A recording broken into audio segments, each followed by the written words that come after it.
നമസ്കാരം. ലഹരിക്കേസിൽ പിടിയിലായ പ്രതി ഔദ്യോഗിക ഭാരവാഹിയല്ലെന്ന് ന്യായീകരിച്ച് മന്ത്രി OJ ജനീഷ് ഇന്ന് മാധ്യമങ്ങളുടെ മുമ്പിൽ കിടന്ന് തിത്തരികൃതവും കളിക്കുന്നത് കണ്ടപ്പോൾ മാർഗം കളി സൂപ്പറായിട്ടാ എന്ന് പറയാതിരിക്കാൻ കഴിയില്ല. മാധ്യമങ്ങളിൽ നിന്ന് ഇന്ന് മുങ്ങി നടക്കുന്ന VD സതീശനെ കൂടി കാണാനിടയായി. KCക്കും RCക്കും ഇത് ആഘോഷരാവാണ് കേട്ടോ. വാർത്ത മുക്കാൻ മനോരമ മെസ്സി ഇറക്കിയ വാർത്തയും നിങ്ങൾ കേട്ടില്ലേ? MDMA കേസുമായി ബന്ധപ്പെട്ട ഒരു ലേറ്റസ്റ്റ് വാർത്ത കൂടി നമുക്ക് വായിച്ചിട്ട് ഇതിലേക്കൊക്കെ കിടക്കാം. MDMAയുമായി പിടിയിലായ കോൺഗ്രസുകാർ മൊത്ത വിതരണക്കാർ ഒരു മാസത്തിനിടെ 4 തവണ കച്ചവടം നടത്തി. വാർത്ത വായിക്കാം. തൃക്കരിപ്പൂർ, കാസർഗോഡ് കാലിക്കടവിൽ മയക്കുമരുന്നുമായി പിടിയിലായ കോൺഗ്രസ് പ്രവർത്തകർ മയക്കുമരുന്ന് മൊത്ത വിതരണക്കാർ. ബംഗളൂരുവിൽ നിന്ന് MDMA എറണാകുളത്ത് എത്തിച്ച് കേരളം മുഴുവൻ വിതരണം ചെയ്യുന്ന സംഘമാണെന്ന് പോലീസ് പറഞ്ഞു. മുഖ്യപ്രതിയായിട്ടുള്ള Muhammad Hussain team VD Satheesan page കോർഡിനേറ്ററാണ്. പിടിയിലാവുന്നതിന് മുമ്പ് മലപ്പുറത്തും കണ്ണൂരും MDMA വിതരണം ചെയ്തതായി പോലീസ് കണ്ടെത്തി. ബംഗളൂരുവിൽ നിന്ന് ഒരു സ്ത്രീ വഴിയാണ് എറണാകുളത്തേക്ക് MDMA എത്തിക്കുന്നത്. ഇങ്ങനെ എത്തുന്ന MDMA അറസ്റ്റിലായ 4 പ്രതികൾ വാങ്ങി കേരളത്തിലെ വിവിധ ജില്ലകളിലെ വിതരണക്കാർക്ക് നൽകും. 100 ഗ്രാമിന് മുകളിലുള്ള കച്ചവടം മാത്രമാണ് സംഘം നടത്തുന്നത്. എറണാകുളത്ത് നിന്ന് 500 ഗ്രാം MDMAയുമായി പുറപ്പെട്ട സംഘം മലപ്പുറത്ത് 230 ഗ്രാമും കണ്ണൂരിൽ 130 ഗ്രാമും ഇടനിലക്കാർക്ക് കൈമാറിയിരുന്നു. ഒരു മാസത്തിനിടെ 4 തവണ മയക്കുമരുന്ന് വ്യാപാരം നടത്തിയെന്നാണ് വിവരം. പിടിയിലായ Perumbavoor സ്വദേശികളായിട്ടുള്ള KH Muhammad Hussain, PA Abdul Salam, PA Abbas എന്നിവർ നേരിട്ടാണ് മയക്കുമരുന്ന് എത്തിക്കുന്നത്. അസുഖ ബാധിതനായതിനാൽ യാത്ര ചെയ്യാനാവാത്തതിനാൽ 4മനായി പിടിയിലായ സൈനുലാബ്ദീൻ എറണാകുളത്ത് നിന്ന് കാര്യങ്ങൾ ഏകോപിപ്പിക്കും. ബംഗളൂരു സംഘത്തിൽ നിന്നും ഗ്രാമിന് 900 രൂപയ്ക്ക് വാങ്ങിക്കുന്ന MDMA 2200 രൂപയ്ക്കാണ് മൊത്ത കച്ചവടത്തിൽ വിൽപ്പന നടത്തുന്നത്. ചെറുകിട കച്ചവടക്കാർ ഇത് ഗ്രാമിന് 3000 മുതൽ 3500 രൂപ വരെ വിലയിൽ ആവശ്യക്കാർക്ക് എത്തിക്കുന്നു. 100 ഗ്രാം മുതൽ 1 കിലോ വരെ എത്ര അളവിലും ആവശ്യപ്പെടുന്ന സ്ഥലത്ത് എത്തിക്കും. കോൺഗ്രസുകാരായി പ്രതികൾക്ക് തങ്ങളുടെ രാഷ്ട്രീയ ബന്ധവും മയക്കുമരുന്ന് വിൽപ്പനയ്ക്കായി ഉപയോഗപ്പെടുത്തി എന്നാണ് പറയുന്നത്. അപ്പോ ഇതാണ് ലേറ്റസ്റ്റ് വാർത്ത എന്ന് പറയുന്നത്. OJ ജനീഷും നമ്മുടെ VD സതീശൻ സാറും ഒക്കെ ഇത് കേട്ട് കാണുമെന്ന് പ്രതീക്ഷിക്കുന്നു. ഇതിന് പിന്നാലെ അറസ്റ്റിലായ മുഹമ്മദ് ഹുസൈനെ പാർട്ടിയിൽ നിന്ന് പുറത്താക്കിയെന്ന് യൂത്ത് കോൺഗ്രസ് എറണാകുളം ജില്ലാ പ്രസിഡന്റ് സിജോ ജോസഫ് പറയുന്ന ഒരു വാർത്ത കൂടി എല്ലാവരും മാധ്യമങ്ങളിൽ കണ്ടു കാണും. എന്നാൽ പ്രതികൾക്ക് യൂത്ത് കോൺഗ്രസുമായി ബന്ധമില്ലെന്നായിരുന്നു കേട്ടോ മന്ത്രി OJ ജനീഷിന്റെ പ്രതികരണം. അത് ആരും മറന്നു പോകരുത്. യൂത്ത് കോൺഗ്രസുമായി ബന്ധമില്ലാത്തവരെ എങ്ങനെയാണ് പുറത്താക്കാൻ പറ്റുകയെന്ന് ജനം ചിന്തിക്കാതിരിക്കട്ടെ എന്ന് മാത്രമാണ് എനിക്ക് പറയാനുള്ളത്. അത് ചിന്തിക്കാത്തതുവരെ നിങ്ങൾ സേഫാണ്, OJ ജനീഷും സംഘങ്ങളും വെട്ടുകിളിയും എന്നാണ് പറയാനുള്ളത്. അല്ലാതെ എന്ത് പറയാനാണ്? ഈ മണ്ടൻ അടിമകൾ ഇതൊക്കെ കൊണ്ടുപോയി എവിടെയും ഇട്ട് സഖാക്കളുടെ കയ്യിൽ നിന്ന് ന്യൂജൻ ഭാഷയിൽ പറഞ്ഞാൽ, പൂക്കി ഭാഷയിൽ പറഞ്ഞാൽ ഊക്കുമേടിക്കും.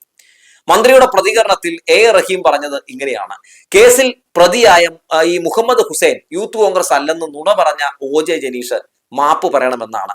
VD സതീശനെ അനുകരിച്ച് കള്ളം പറയരുതെന്നാണ് എന്തായാലും റഹീം പറഞ്ഞത്. DYFIയുടെ സംസ്ഥാന സെക്രട്ടറി VK സനോജ് എന്താണ് പറഞ്ഞത്? അതായത് ഈ രമേശൻ സാറിന്റെ തൂഫാൻ പൊളിക്കാൻ വേണ്ടി സതീശൻ സാറ് ഇറക്കിയവരാണോ ഇവരെ എന്നാണ് ചോദിച്ചത്.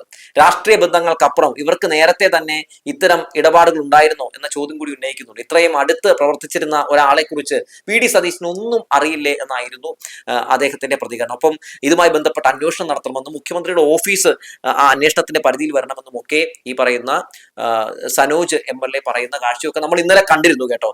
ആ പേജ് എടുത്ത് നോക്കിയിട്ടുണ്ടെങ്കിൽ, ഈ MDMA കേസ് പ്രതികളുടെ പേജ് എടുത്ത് നോക്കിയിട്ടുണ്ടെങ്കിൽ മുഖ്യമന്ത്രിയുടെ വീട്ടിൽ പോകുന്നു, മുഖ്യമന്ത്രിയായിട്ടിരുന്ന് ഫോട്ടോ എടുക്കുന്നതും ആ ഫോട്ടോയിൽ നിന്ന് തന്നെ ഇവർ തമ്മിൽ എത്രത്തോളം ബന്ധത്തിലാണ് എന്നുള്ള കാര്യം വ്യക്തമാണ് അല്ലെ? അത് കാണുന്ന എല്ലാവർക്കും തന്നെ അറിയാം.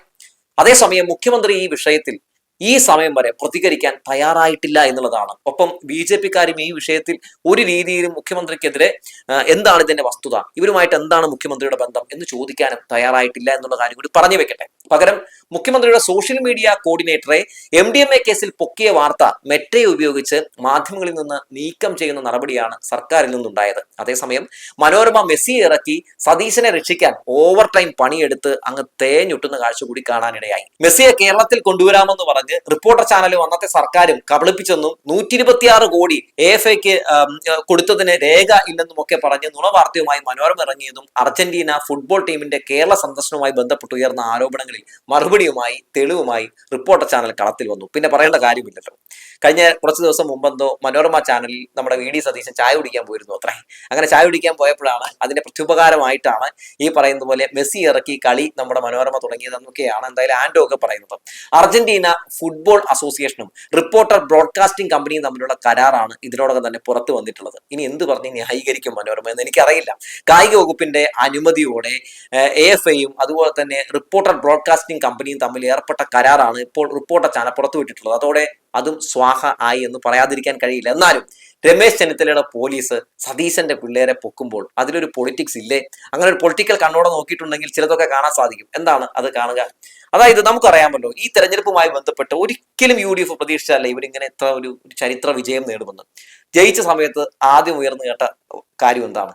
ആര് മുഖ്യമന്ത്രിയാകണം എന്നുള്ളതാണ്. അങ്ങനെ മുഖ്യമന്ത്രിയാകാൻ വേണ്ടി ചർച്ചകൾ നടക്കുന്നു. ഒരുപാട് പേര് അറിയാലോ, എല്ലാവരും ഈ തുക്കട നേതാക്കൾ വരെ എന്നെ മുഖ്യമന്ത്രിയാക്കോ എന്ന് പറഞ്ഞ് ഷർട്ട് ഇട്ടൊക്കെ വരുന്ന കാഴ്ചയൊക്കെ നമ്മൾ കണ്ടു. അങ്ങനെ അവസാനം നമ്മുടെ വി ഡി സതീശൻ ഭയങ്കരമായിട്ട് കിടന്നിട്ട് വാശി പിടിക്കുകയാണ്, എന്നെ മുഖ്യമന്ത്രി ആക്കിയേ പറ്റൂ എന്ന മട്ടിലേക്ക് ആകുന്നു. അവസാനം രമേശ് ചെന്നിത്തലയും KC വേണുഗോപാലും വി ഡി സതീശനും അതിനിടയിൽ K മുരളീധരനൊക്കെ കിട്ടിയാലോ എന്ന് ഓർത്തിട്ട് പുള്ളിയൊക്കെ അതിന്റെ കൂടെ കൂടി. അങ്ങനെ എല്ലാവരും ഈ മുഖ്യമന്ത്രി കുപ്പായം തയ്പ്പിച്ച് ഇടുന്നു. അതിന്റെ പേരിൽ ആരെ മുഖ്യമന്ത്രി ആക്കണമെന്ന പേരിൽ ഇടികൾ തുടരുന്നു. ഹൈക്കമാൻഡ് അവസാനം ഇങ്ങോട്ടേക്ക് ഒരു ആരെ മുഖ്യമന്ത്രി ആക്കണമെന്നതിനെ പറ്റി പഠിക്കാൻ വേണ്ടി ഒരു സമിതി അയക്കുന്നു.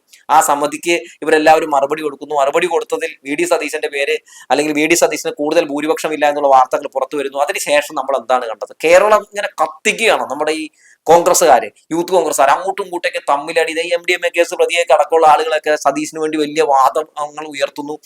വേണ്ട, ഇവിടെ രമേശ് ചെന്നിത്തലയും വേണ്ട, KC വേണുഗോപാലും വേണ്ട, പട നയിച്ചവൻ നിലപാടിന്റെ രാസകുമാരൻ വി ഡി സതീശൻ നയിക്കട്ടെ, മുഖ്യമന്ത്രി ആകട്ടെ എന്നൊക്കെ പറഞ്ഞു. ഇപ്പൊ രാസകുമാരൻ ന്യായീകരണങ്ങളെ രാസകുമാരനായും യൂട്ടണടി രാസകുമാരനൊക്കെ ആയിട്ട് എല്ലാവരും കണ്ടുകൊണ്ടിരിക്കുകയാണ് നമ്മളെ വേറൊരു ഭാഗം. അപ്പോ അതൊക്കെ നമ്മൾ കാണുകയാണ്. അപ്പോൾ ഇത്തരത്തിൽ വലിയ സംഭവങ്ങൾ നടന്നപ്പോൾ ഇവിടെ വലിയ രീതിയിൽ തന്നെ ഈ പറയുന്ന പ്രവർത്തകർ തമ്മിൽ അങ്ങോട്ടും ഇങ്ങോട്ടും അടിക്കാൻ തുടങ്ങിയപ്പോൾ ഗത്യന്തരമില്ലാതായപ്പോഴാണ് ഹൈക്കമാൻഡ് എന്ന മുഖ്യമന്ത്രിയായിട്ട് വി ഡി സതീശൻ വരട്ടെ എന്ന നിലപാട് സ്വീകരിക്കുന്നത്. വി ഡി സതീശൻ വരാനായിട്ട് താല്പര്യക്കുറവ് പ്രകടിപ്പിച്ചത് എന്തായിരുന്നു എന്ന് ഇപ്പൊ ഏറെക്കുറെ എല്ലാവർക്കും മനസ്സിലാവുന്നുണ്ട് അല്ലെ? BJPയുടെ തല വെക്കുന്നത് കാണുമ്പോൾ ഇപ്പൊ പല കോൺഗ്രസ്സുകാർക്ക് മനസ്സിലാകുന്നുണ്ട്, ഈശ്വര ഞങ്ങളെയൊക്കെ വി ഡി സതീശൻ ഉപയോഗപ്പെടുത്തുകയായിരുന്നു എന്നൊക്കെ കൂടി ചിന്തിക്കുന്ന കുറെ കോൺഗ്രസ്സുകാരുണ്ട്. പലരും നമ്മളോട് സംസാരിക്കുമ്പോൾ നമുക്ക് അതൊക്കെ മനസ്സിലാകുന്നുണ്ട് കേട്ടോ. പിന്നെ അപ്പോഴാണ് ഇപ്പൊ ഒരു അവസരം നമ്മുടെ രമേശ് ചെന്നിത്തലയ്ക്ക് കിട്ടിയെന്ന് തോന്നുന്നു. രമേശ് ചെന്നിത്തല നോക്കുമ്പോൾ ഇവനെ കൂട്ടത്തോടെ പൊക്കി. ഈ പൊക്കിയ ശേഷം സ്വാഭാവികമായിട്ടും എന്തായാലും ഇത് കോൺഗ്രസിന്റെ പ്രധാനപ്പെട്ട നേതാക്കളാണെന്ന് എന്തായാലും അറിഞ്ഞു കാണുമല്ലോ. അറിഞ്ഞിട്ട് എന്തുകൊണ്ടായിരിക്കുമല്ലോ ഇങ്ങനെ പൊക്കിയത്? എന്തായാലും എന്തൊരു പണി കൊടുക്കാൻ വേണ്ടിയാണെന്നാണ് ഞാൻ മനസ്സിലാക്കുന്നത്. രമേശ് ചെന്നിത്തല ഇങ്ങനെ സംഭവം പൊക്കിയപ്പോൾ പെട്ടിരിക്കുന്ന ആരാണ്? വി ഡി സതീശനാണ് അല്ലെ? മുഖ്യമന്ത്രി പെട്ടിരിക്കുന്നു. മുഖ്യമന്ത്രിയുടെ കൂട്ടുകാരൊക്കെ ഇങ്ങനെയുള്ള ആളുകളാണെന്ന രീതിയിലുള്ള സംസാരങ്ങൾ പൊതുവെ സമൂഹ മാധ്യമങ്ങളിൽ വരുന്നു. വലിയ ചർച്ച വരുന്നു. മാധ്യമങ്ങൾ എന്തുകൊണ്ട് മുഖ്യമന്ത്രി പ്രതികരിക്കുന്നില്ല, MDMA കേസ് പ്രതികളുമായിട്ട് എന്താണ് മുഖ്യമന്ത്രിയുടെ ബന്ധം എന്നുള്ള രീതിയിലുള്ള ചോദ്യങ്ങളൊക്കെ ഉയർത്തിക്കൊണ്ടുവരികയാണ്. ഇങ്ങനെ അതിന് വഴിവെച്ചത് രമേശ് ചെന്നിത്തലയാണ്. അപ്പോൾ മുഖ്യമന്ത്രിയുടെ വിശ്വാസ്യത ചോദ്യം ചെയ്യപ്പെട്ടിരിക്കുന്നു. മുഖ്യമന്ത്രി ജനങ്ങൾക്ക് മുമ്പിൽ അപഹാസ്യനായിരിക്കുന്നു.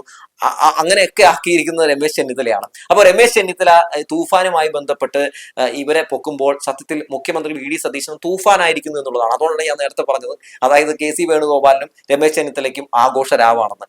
അതായത് ഒരു രീതിയിൽ ഇത് കോൺഗ്രസിനും UDF സർക്കാരിനും വലിയ ക്ഷീണം ചെയ്യുമെങ്കിൽ പോലും പേഴ്സണലി നോക്കി അവർക്ക് വലിയ സന്തോഷം ഉണ്ടാകാനാണ് സാധ്യത. എന്തായാലും തൂഫാൻ അടിപൊളിയായിട്ട് തന്നെ നടക്കട്ടെ. ഈ തൂഫാൻ നിഷ്പക്ഷമായാണ് നടക്കുന്നത്, അതുകൊണ്ടാണ് ഇവരെയൊക്കെ പിടികൂടിയതെന്നൊക്കെ പറഞ്ഞ് പല ആളുകളും ന്യായീകരിക്കുന്നുണ്ട്. എനിക്ക് ഇതൊക്കെ കണ്ടപ്പോൾ ശരിയാണ് വന്നത്.